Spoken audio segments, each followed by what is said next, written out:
Dobre, takže to bol Timon. Čau, to veľmi pekne. No a teraz tu máme jednu takú návštevu, lebo Dorotka si chcela tiež odskúšať, že ako by znel slam takto na pódiu, takže ona vlastne nebola účastníčka našej dielne, ale tento rok sme ju pribrali. A vyzerá to tak, že záujem o slam sa nejak tak rozrastá, takže možno na budúci rok to spravíme trošku ešte väčšie a trošku inak. Takže zatiaľ dnes s jedným hosťom a je to Dorotka.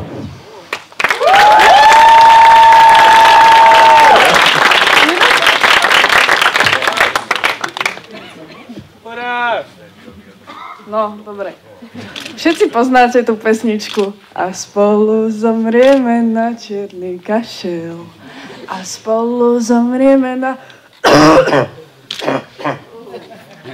Aspoň na to myslím vždy, keď si zapálim. Ani neviem, prečo som vlastne začala.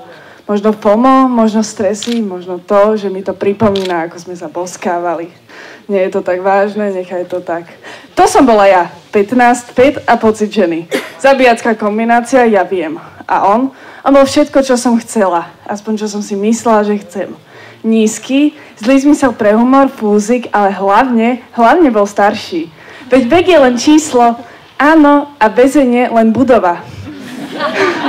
Nie všetci sme jednotkári v rozhodovaní, ale ja som prepadala. Hovoríte si, dospelý muž by mal mať rozum, zodpovednosť, morálny kompas, on mal 27.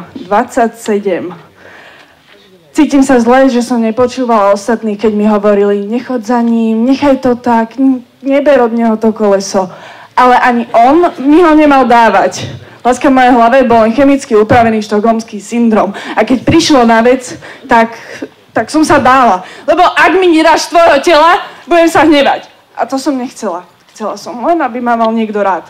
Nie je to tak vážne, nechaj to tak. Ženy sú predsa vychované, aby boli milé, aby neprekážali, aby neboli problém. Buď bez hraníc, lebo na ne právo nemáš, nechoď cez čiaru, keď si žiadnu nenarysovala, poďakuj, aj keď ťa to bolí.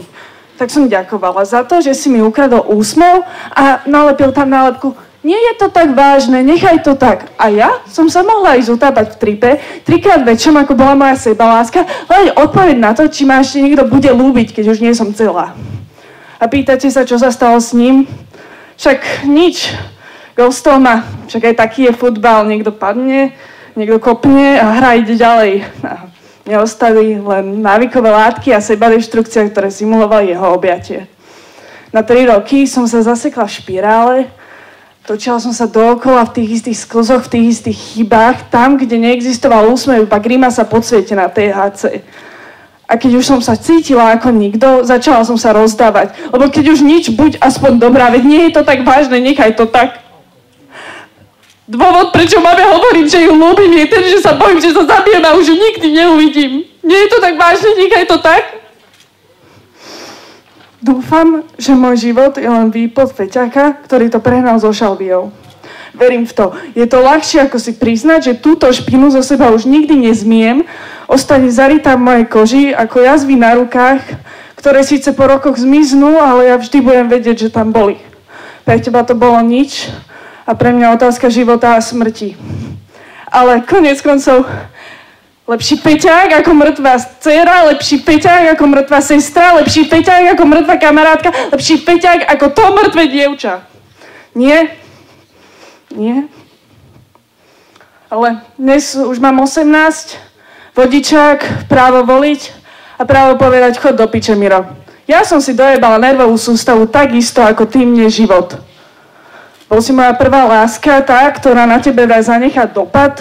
Pre mňa to bol len pocit, že som ľudský odpad, taký, ktorý by som najradšej dala do tašky, vyhodila do koša a vystrelila do stratosféry, nech tam niekde zhorí. Najradšej by som zmizla. Nie je to tak vážne, nechaj to tak. Ale ono to bolo vážne, aspoň pre mňa, a nenechá ma to tak. Dnes viem, že už to není moja vina. Dnes viem, že nemám piť toľko vína, dnes viem, že láska je nebezpečná mína a ja som na ňu vstúpila bosá. Ale ďakujem, pretože traumy, ktoré mi to spôsobilo, ma dnes tvoria. Bez nich by som nemala pocit, že som chyba, že niečo kazím, aj keď som tichá. Nemala by som depresiu, kde nie je cesta von, iba lopata a kop si hlbšie dno. Stratila som sa v diere niekde medzi mnou a mojou myslou, škriabala som sa von, dokým sa mi za nechtami neobjavila krv. A keď už bolo moc zle, zanorila som sa sama do seba, lebo čo iné mi ostáva?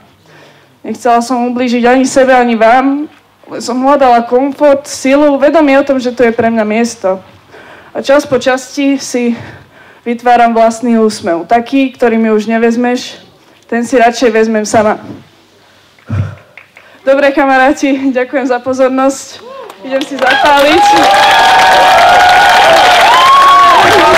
Ale už nie kvôli nemu, aj som vystresovaná, ako vedel. A dúfam, že keď si zapálím, tak nesasnem sama.